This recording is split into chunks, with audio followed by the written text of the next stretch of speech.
Hello. A variety of inhaler devices are available to treat lung conditions. This video will show you how to use your Autohaler inhaler. If you use your inhaler correctly, you'll get more of the medication into your lungs, giving you better control of your breathing problem. But if used incorrectly, you may have poor control of your condition, with the risk of side effects, such as a sore throat or mouth infection. Before you use your Autohaler for the first time, or if you've not used it for 2 weeks or more, it must be tested by releasing 2 puffs into the air. Take the cover off the inhaler and point the mouthpiece away from you. Push the lever up to release a puff. Push the dose-release slide on the bottom of the device in the direction shown by the arrow. To release a second puff, return the lever to its down position before repeating.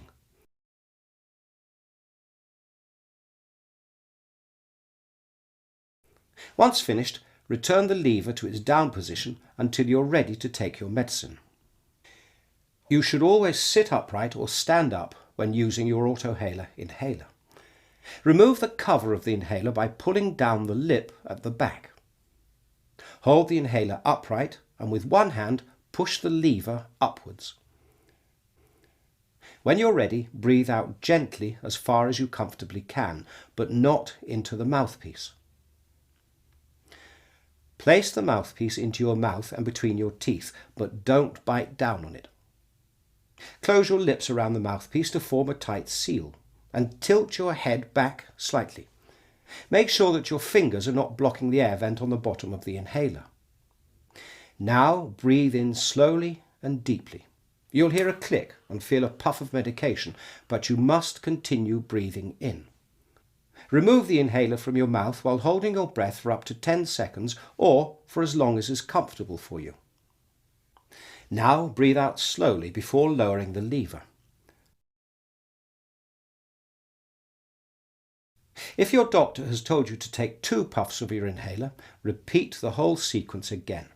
Remember, you must push the lever up before using the inhaler and push it down afterwards.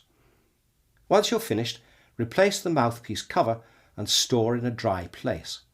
If your inhaler contains a steroid, brush your teeth or rinse your mouth with water and spit it out after every use to prevent mouth infections.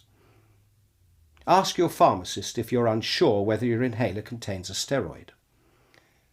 If you're unsure about how to use your Autohaler or have any other questions, speak to your GP, practice nurse or pharmacist for assistance.